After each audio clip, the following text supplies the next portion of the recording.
राज्यात अनेक महत्त्वाच्या घडामोडी घडत आहेत, त्या पाहायच्या आहेत. वारीबाबतची बातमी पाहायची, पण सुरुवातीला बातमी पावसाबाबतची. राज्यामध्ये काही भागामध्ये पावसानं विश्रांती घेतलेली आहे, तर काही भागांमध्ये काही जिल्ह्यांना आज येलो अलर्ट देण्यात आलेला आहे. ठाणे, कोकण या भागामध्ये आज येलो अलर्ट देण्यात आलेला आहे. मराठवाडा, विदर्भातही जोरदार पावसाची शक्यता वर्तवण्यात आलेली आहे. तर काही ठिकाणी वादळी वाऱ्यासह पावसाचा अंदाज मराठवाडा आणि विदर्भासाठी वर्तवण्यात आलेला आहे. मुंबई, नवी मुंबईत सुद्धा पावसाची शक्यता वर्तवण्यात आली. कुठे येलो अलर्ट दिलाय बघा. ठाणे, रायगड, रत्नागिरी, सिंधुदुर्ग, पुणे घाट, सातारा घाट, संभाजीनगर, जालना, बीड, लातूर, अमरावती, भंडारा, चंद्रपूर, गडचिरोली, गोंदिया,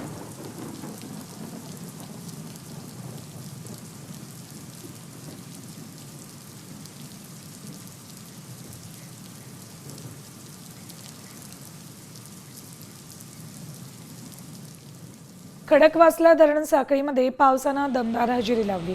खडकवासला धरण साखळीत 9.67 TMC म्हणजेच 33.19% पाणीसाठा झालाय. चारही धरणात एका दिवसात 1.5 TMC पाणीसाठा वाढलाय. गेल्या वर्षी याच वेळी फक्त 3.58 TMC म्हणजेच 12.27% इतका पाणीसाठा शिल्लक होता. त्यामुळे गेल्या वर्षीच्या तुलनेत यंदा धरणांमध्ये तिप्पट अधिक पाणीसाठा उपलब्ध झाला.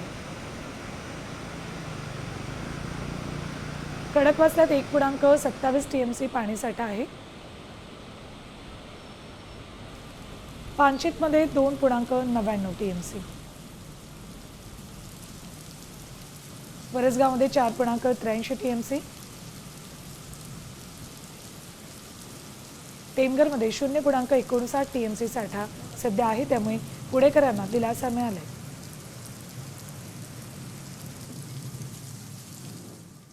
तर तिकडे पुरंदर तालुक्यात मुसळधार पाऊस झालाय. यामुळे सासवड शहराला पाणी पुरवठा करणारा गराडे तलाव पूर्ण क्षमतेनं भरलाय. इथल्या नाझरे, गराडे, घोरवडी, पिंगोरी या प्रकल्पातील साठ्यात वाढ झाली. यावर्षी जूनमध्येच तलावातला साठा वाढल्यानं नागरिकांना यावर्षीच्या पाण्याची चिंता मिटणार आहे.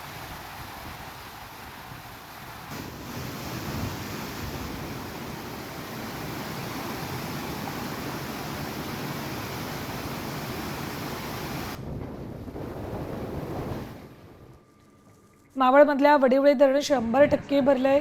धरणाच्या सांडव्यावरून कुंडली नदी पात्रामध्ये 246 क्युसेकनं पाण्याचा विसर्ग करण्यात आलाय. धरण परिसरात पाऊस वाढत राहिला तर परिस्थितीनुसार विसर्ग कमी जास्त करण्यात येईल. नदीकाठच्या सर्व नागरिकांना सतर्कतेचा इशारा दिलाय.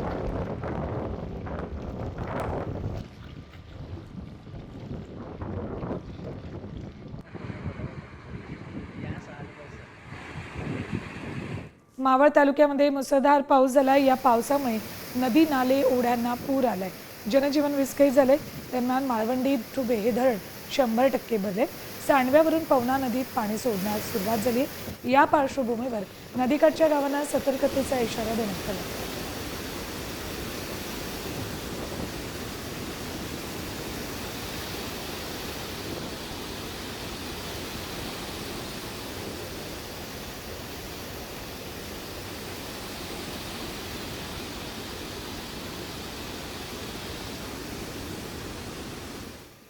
पुणे जिल्ह्यात मुसळधार पाऊस झालाय. त्यामुळे कोरेगाव भीमा इथल्या भीमा नदीवरील कोल्हापूर पद्धतीचा बंधारा पाण्यात वाहून गेलाय. पाटबंधारे विभागाच्या हलगर्जीपणामुळे बंधारा वाहून गेल्याचा ग्रामस्थांनी आरोप केलाय. कोल्हापूर पद्धतीच्या बंधाऱ्यावरचे धापे प्लेट वेळेत न काढल्यानं पाण्याचा दाब वाढून बंधारा फुटला.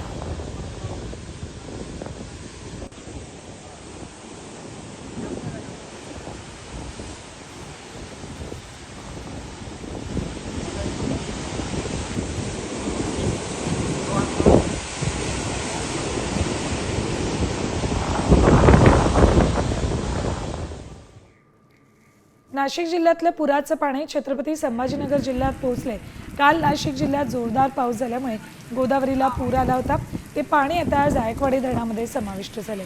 जायकवाडी धरणाच्या पाणीसाठ्यात 0.5% वाढ झाली. कित्येक वर्षांनंतर जून महिन्यामध्ये पहिल्यांदाच इतक्या मोठ्या प्रमाणात पाणीसाठा जायकवाडी धरणात झाला. छत्रपती संभाजीनगर पुणे राष्ट्रीय महामार्गावरील जुने कायगाव इथल्या गोदावरी नदीला यंदाच्या पावसाळ्यात पहिलाच पूर आला.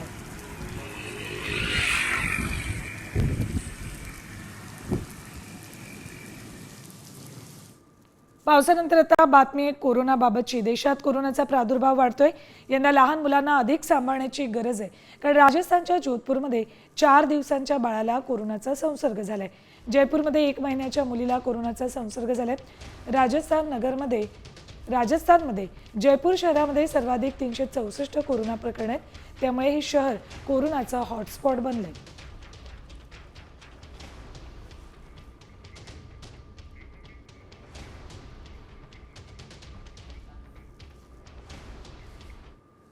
यानंतर आता बातम्या बघणार आहोत वारीबाबतच्या।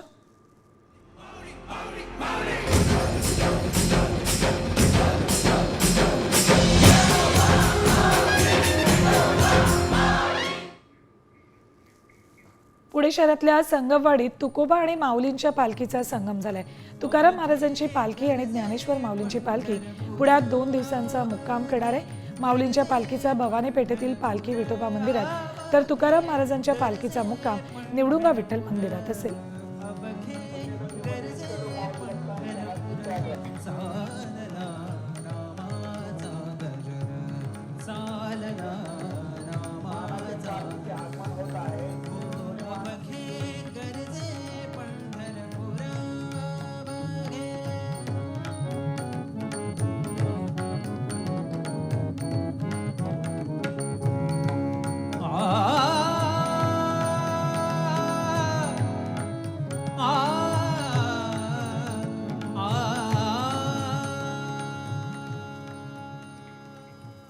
यानंतर एक महत्त्वाची बातमी आहे वारी दरम्यानची।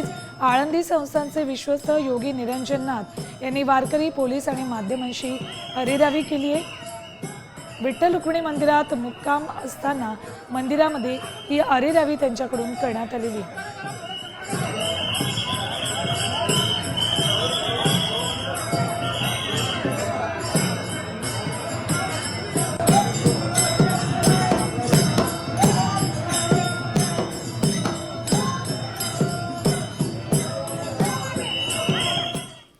यानंतर बातमी इस्रायल इराण युद्धाबाबतची। भारत ग्लोबल साऊथचा आवाज आहे। भारतासारख्या देशांनी जागतिक शांततेसाठी पुढाकार घ्यावा। भारताने इस्रायलवर दबाव आणला पाहिजे, असं भारतातील इराणचे उपराजदूत मोहम्मद जावेद हुसनी यांनी म्हटले। इराण इस्रायल यांच्यात सुरू असलेल्या लष्करी संघर्षाच्या पार्श्वभूमीवर भारताने इस्रायलकडून होणाऱ्या हल्ल्यांचा निषेध केला पाहिजे, असंही त्यांनी म्हटले।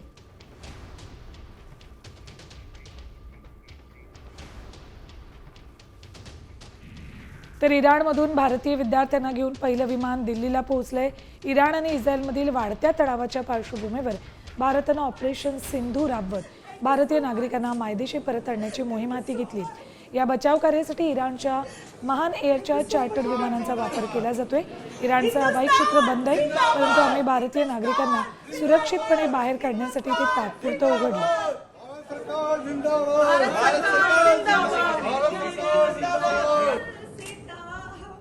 और अच्छा सुकून वर्ड जो होता है इसको कहते हैं सुकून। अपने वापस देश यस, अपने देश में आने का जो सुकून इंडियन मिलता है, गवर्नमेंट को very very thank you, very thank you. Be proud of our government. तर ऑपरेशन सिंधू भारतानं राबवायला सुरुवात केली आहे। या माध्यमातून इराणमधून भारतीय विद्यार्थ्यांना मायदेशी आणलं जातंय। तर इस्रायल इराण युद्धामध्ये जगाची होरपळ होती। अशातच इराणकडून इस्रायल विरोधात 94 देशांनी बंदी घातलेल्या एका बॉम्बचा वापर करण्यात आलाय। हा बॉम्ब नेमका कोणता आहे, या बॉम्बचा वापर किती घातक आहे, पाहूयात या स्पेशल रिपोर्टमधून।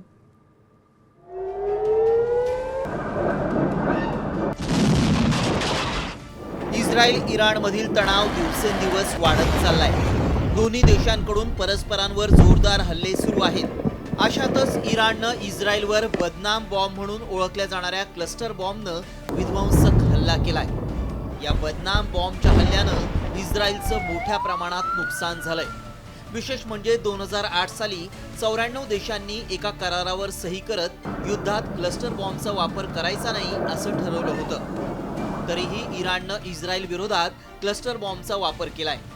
क्लस्टर बॉम्ब किती घातक आहे, या बॉम्बचा वापर कोणत्या युद्धात सर्वाधिक करण्यात आला पाहूया।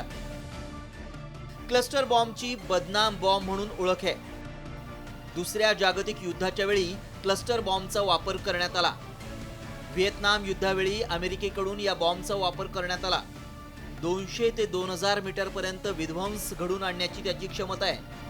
एका बॉम्बमध्ये डझनभर छोटे बॉम्ब असतात. 2008 साली 94 देशांकडून क्लस्टर बॉम्बचा वापर न करण्यासंदर्भात करार करण्यात आला. दरम्यान इराणकडून इस्रायलवर बॅलिस्टिक आणि हायपरसोनिक मिसाईलनंही हल्ले सुरूच आहेत. या मिसाईलमध्ये इराणी अधिकारी क्लस्टर बॉम्ब फिट करत असल्याची माहिती समोर येते. त्यामुळेच इस्रायलमध्ये मोठा विध्वंस सुरू आहे. दुसरीकडे इराण इस्रायलमधील लष्करी संघर्ष सुरू असतानाच या दोन्ही देशांमध्ये सायबर हल्लेही सुरू झालेत. इस्रायलशी संबंधित हॅकर्सनी इराणच्या क्रिप्टोकरन्सी एक्सचेंजमधून 781 कोटी रुपयांची चोरी केली आहे. त्यामुळे इराणसाठी हा मोठा आर्थिक धक्का मानला जातोय. त्यामुळे हे युद्ध आता क्षेपणास्त्रांपुरताच मर्यादित राहिलेलं नसून त्याची व्याप्ती आता सायबर युद्धापर्यंत गेली आहे. रिपोर्ट साम टीव्ही न्यूज. यानंतर बातम्या बघणार आहोत टॉप 50. मुंब्रा अपघातानंतर रेल्वे प्रशासनाकडून खबरदारी घेण्यात येते. रेल्वे मंत्री अश्विनी वैष्णव यांनी एक महत्त्वाची घोषणा केली आहे. लवकरच मुंबईतील लोकल फेऱ्या दुप्पट होणार आहेत, ज्यामुळे मुंबईकरांचा प्रवास आरामदायी होऊ शकतो. तसंच 350 नवीन AC लोकल सुरू करणार अशी माहिती त्यांनी दिली.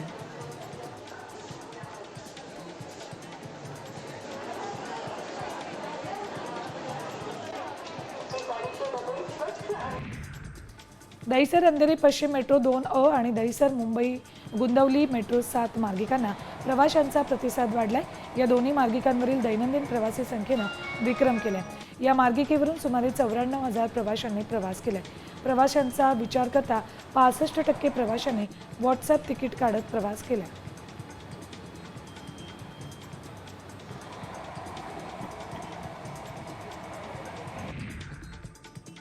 इलेक्ट्रिक वाहनांची खरेदी मुंबईमध्ये दिवसेंदिवस वाढली, त्यामुळे त्यात 30% वाढ झाली.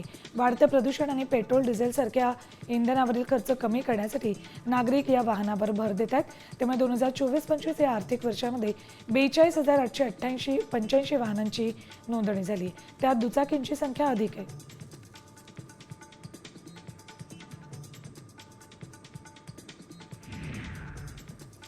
लाडक्या बहिणींसाठी आता नागरी सहकारी पतसंस्था स्थापन करण्यात येत आहेत. यासाठी गाव पातळीवर 250 सभासदांची संख्या निर्धारित करण्यात आली.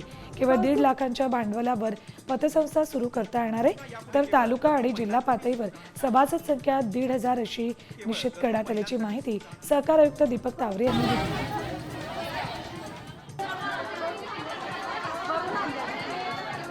आभारी यांच्या पुढाकारातून त्यांच्या लगबगीतून आज हा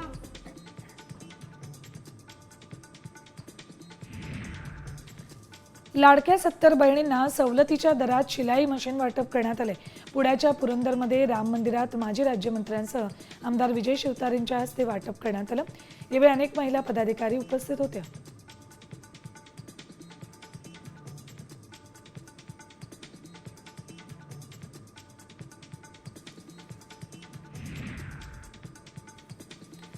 रत्नागिरी ते पंढरपूर अशी सायकल वारी निघाली. रत्नागिरीतल्या प्रति पंढरपूर श्री विठ्ठल मंदिरातून वारीला सुरुवात झाली. रत्नागिरी ते पंढरपूर हा 300 किलोमीटरचा प्रवास 2 दिवसात हे वारकरी पूर्ण करणार आहेत. 22 जूनला भागवत एकादशीच्या दिवशी सायकल रिंगण सोहळा आणि संमेलन रंगणार आहे. रामकृष्ण हरी, रामकृष्ण हरी.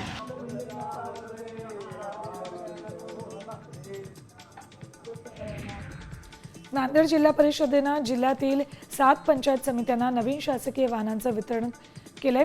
पालकमंत्री अतुल सावे यांच्या हस्ते या वाहनांचा लोकार्पण समारंभ पार पडला. माहूर, हदगाव, कंधार, देगलूर, बिलोली, उमरी आणि नायगाव या 7 पंचायत समित्यांना हे वाहन देण्यात आले.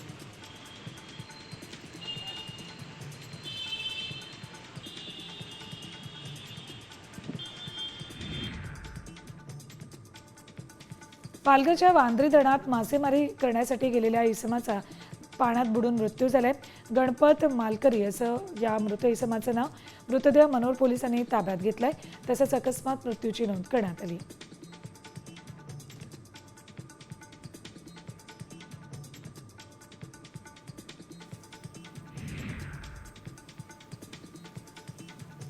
नवी मुंबईतील गवळीदेव डोंगराच्या विकास कामांमुळे पावसाळी सहली करणाऱ्यांना प्रवेशबंदी घालण्यात आली आहे. पावसाळी सहलीत अतिउत्साही लोक धोका पत्करून धबधबा किंवा नदीत उतरतात, त्यामुळे अनेकांचा जीव गेल्याची उदाहरणं दरवर्षी समोर आली आहेत. यंदा पावसाळ्यात नवी मुंबई पनवेल परिसरातील धबधबे, धरण, नदी क्षेत्रात बंदी घातली.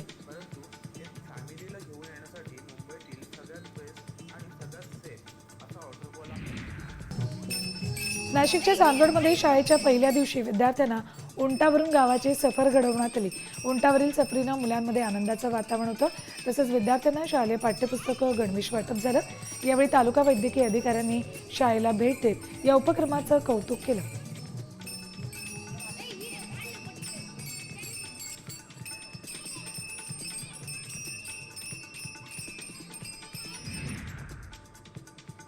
देवगड तालुक्यामध्ये नारिंगरे इथे बस आणि रिक्षाचा अपघात झाला.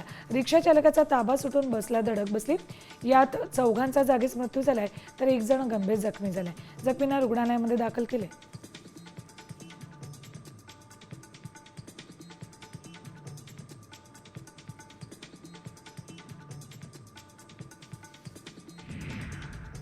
नाशिकच्या गोंदेत आईच्या हातातून 3 वर्षीय चिमुकलीला बिबट्यानं पळून ठार केलंय.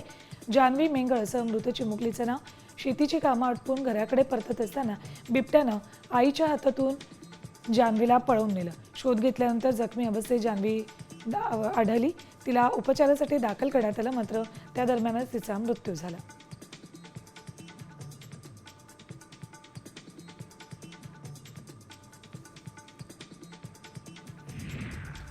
ऑपरेशन सिंदूर संपलेलं नाही, दहशतवादाला जशाच तसं उत्तर देऊ असा इशारा संरक्षण मंत्री राजनाथ सिंग यांनी पाकिस्तानला दिलाय. जम्मू काश्मीरच्या उधमपूरमध्ये त्यांनी लष्करी जवानांना संबोधित केलं. यावेळी सीमेपलीकडे असलेल्या दहशतवादी तळांना भारतीय लष्करानं उद्ध्वस्त करून एक मजबूत संदेश दिला असंही ते म्हणाले.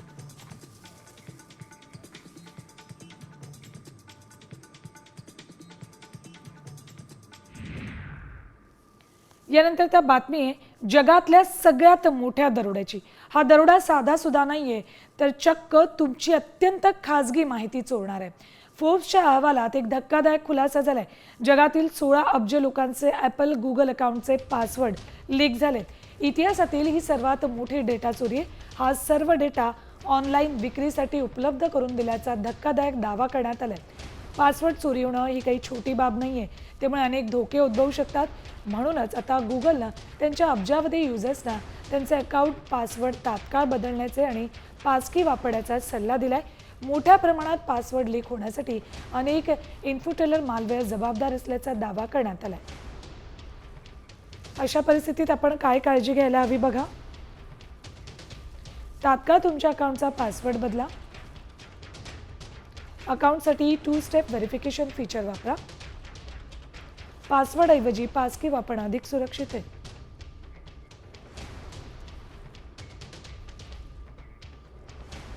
पुन्हा बातम्या टॉप 50. ठेकेदारानं मुख्यमंत्री देवेंद्र फडणवीस यांच्या ताफ्यासमोर आत्मदहनाचा प्रयत्न केला. पोलिसांच्या त्रासाला कंटाळून हे टोकाचं पाऊल त्याने उचललं. संजय वराडे असं आत्मदहन करण्याचा प्रयत्न करणाऱ्या ठेकेदाराचं नाव. स्थानिक गुन्हे शाखेचे पोलीस कर्मचारी अतुल वंजारे यांच्याकडून छळ केला जात असल्याचा आरोप वराडे यांनी केला.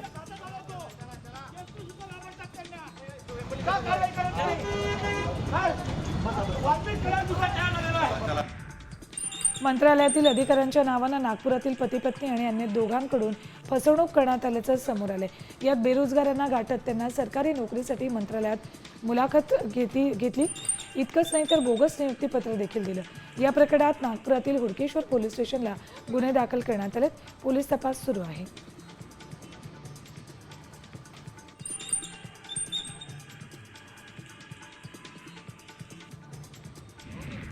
नाशिक पालिकेची विविध जलशुद्धीकरण केंद्रांच्या कामासाठी शनिवारी संपूर्ण शहरातील पाणीपुरवठा बंद ठेवण्यात येणार आहे. त्यामुळे रविवारी सकाळी कमी दाबानं पाणीपुरवठा होईल. ऐन पावसाळ्यात पालिका आणि स्मार्ट सिटी कंपनी काम करणार असल्यानं शहरवासियांना पाणी टंचाईला तोंड द्यावं लागणार आहे.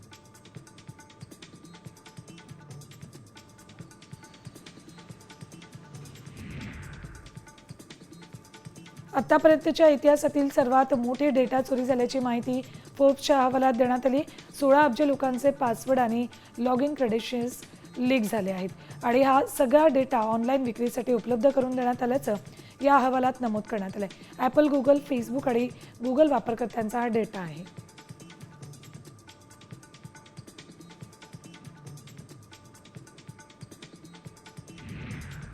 नंदुरबारहून साक्रीकडे जाणाऱ्या घाट रस्त्यात भलं मोठं झाड कोसळलंय. वडाचं झाड कोसळल्यानं 2 ते 3 किलोमीटरपर्यंत वाहनांच्या रांगा लागल्या होत्या. यावेळी जवळच असलेल्या वनविभागाच्या कार्यालयाला मात्र कुलूप असल्याचं दिसलं, त्यामुळे झाड हटवण्यासाठी उशीर झाला.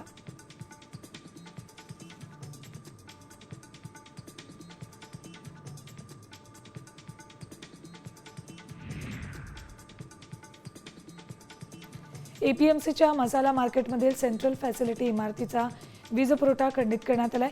महापालिकेकडून या मार्केटची इमारत अति धोकादायक म्हणून घोषित असल्यानं वीज पुरवठा खंडित केल्याचं पालिकेनं सांगितलंय. प्रशासनाकडून वारंवार नोटीस देऊनही 30 वर्ष जुनी इमारत रिकामी केली जात नाही.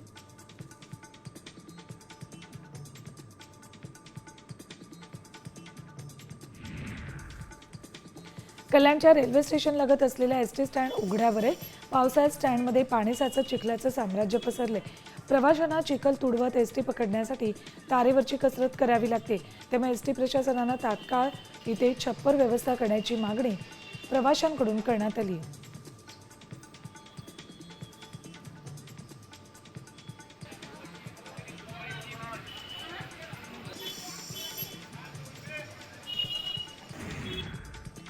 कर्जत तालुक्यातील किकवी चिल्हर नदीवरील पुलाची दयनीय अवस्था झाली आहे. पुलावर मोठमोठे खड्डे पडलेत. पुलावरील सळ्या आणि रेलिंग तुटलेल्या अवस्थेत आहे. त्यामुळे वाहन चालकांना जीव मुठीत घेऊन प्रवास करावा लागतोय.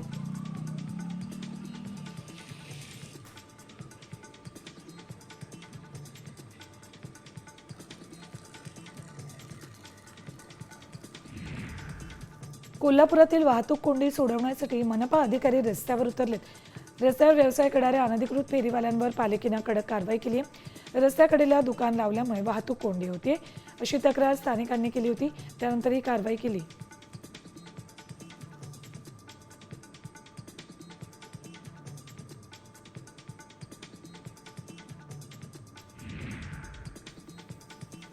नंदुरबारमधील सातपुड्याचा दुर्गम भाग असलेल्या अक्राणी तालुक्यातील बिलगाव वर्डीपाडा भागामध्ये पाण्यासाठी आदिवासींचं अक्षरशः हाल सुरू आहेत. खंडावर पाण्यासाठी 2 ते 3 किलोमीटरपर्यंतचा जीवघेडा प्रवास करावा लागतोय. तसंच 200 फूट खोल दरीत उतरून पिण्याचं पाणी आदिवासींना आणावं लागतंय.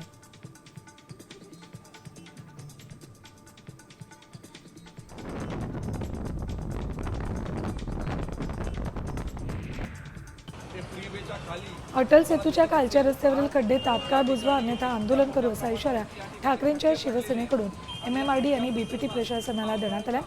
अटल सेतूला जाण्या अगोदर खालच्या रोडला खड्ड्यांमुळे नागरिकांना मोठा मनस्ताप होतोय. सोबतच अनेक अपघात होत असल्यानं प्रशासनानं लक्ष देण्याची मागणी करण्यात आली.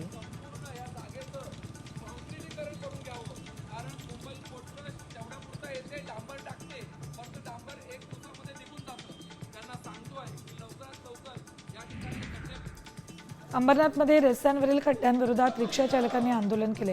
आधी पालिकेच्या पायऱ्यांवर बसून आंदोलन केल्यानंतर पालिकेकडून योग्य प्रतिसाद मिळत नसल्यानं रिक्षा चालकांनी आक्रमक पवित्रा घेतला. पालिकेत घुसण्याचा प्रयत्न केला आणि मोठी घोषणाबाजी केली.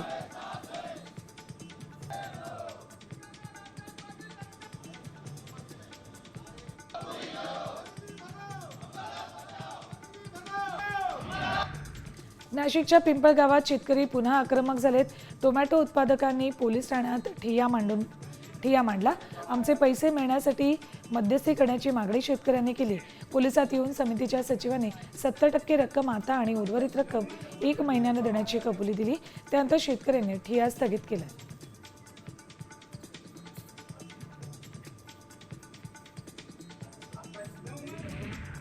स्वतःच्या मंत्री नितेश राणेंनी उद्धव आणि राज ठाकरेंच्या युतीच्या चर्चेवरून निशाणा साधलाय. राज्याच्या हितासाठी ते भांडले नव्हते, त्यांचं कौटुंबिक भांडण होतं. लग्नामध्ये एकत्र येतात तेव्हा तुम्हाला विचारून येतात का एकाकडे 0 आमदार आणि एकीकडे 20 आमदार आहेत, यानं काय होणार असा हल्लाबोल नितेश राणेंनी केलाय.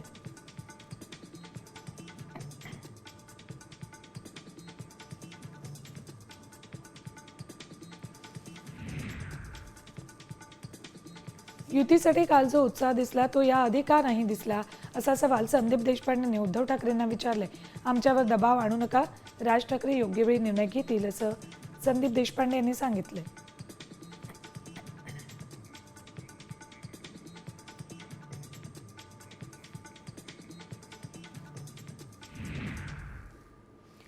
यात एक धक्कादायक बातमी आहे. जेलमध्ये सर्रास तंबाखूपासून दारूची विक्री होते. एका कैद्यानं जेलमधलं रेड कार्डच सांगितलंय. पाहूयात त्याबाबतचा एक रिपोर्ट. कोल्हापुरातील कारागृहात शिक्षा भोगून आलेल्या एका कैद्यानं खळबळजनक दावा केलाय. तुरुंगात कैद्यांना VIP सुविधा मिळत असल्याचा आरोप या कैद्यानं केलाय. जेलमध्ये तंबाखू, बिडी आणि दारू सारख्या सर्व वस्तूंची विक्री होते आणि यासाठी 5 पट रेट आकारून या सुविधा पुरवल्या जात आहेत असा दावा या कैद्यानं केलाय. या आरोपीनं थेट जेलमधलं रेट कार्डच सांगितलंय. जेलमध्ये रेट सर्वसाधारण जर चिकन खायचं झाले तर 88 रुपये किलो कांदा आणि तंबाखुडी खायची इच्छा झाली तर 500 रुपयाला एक. अजून खायच्या वस्तू म्हटलं तर फरसाणा 50 रुपयाला अर्धा किलो बाहेर असेल तर आत 150-110 रुपये असा असतो. चिरमुरं 100 रुपये अर्धा किलो आणि बाकीच्या सगळ्या गोष्टी डबल रेटमध्ये मिळतात. दारू तिथं 25,000 रुपयाला बाटली असतात. खरंच तुरुंगात अशा प्रकारच्या VIP सुविधा आरोपींना मिळत आहेत का याची चौकशी वरिष्ठ प्रशासनानं करण्याची गरज आहे.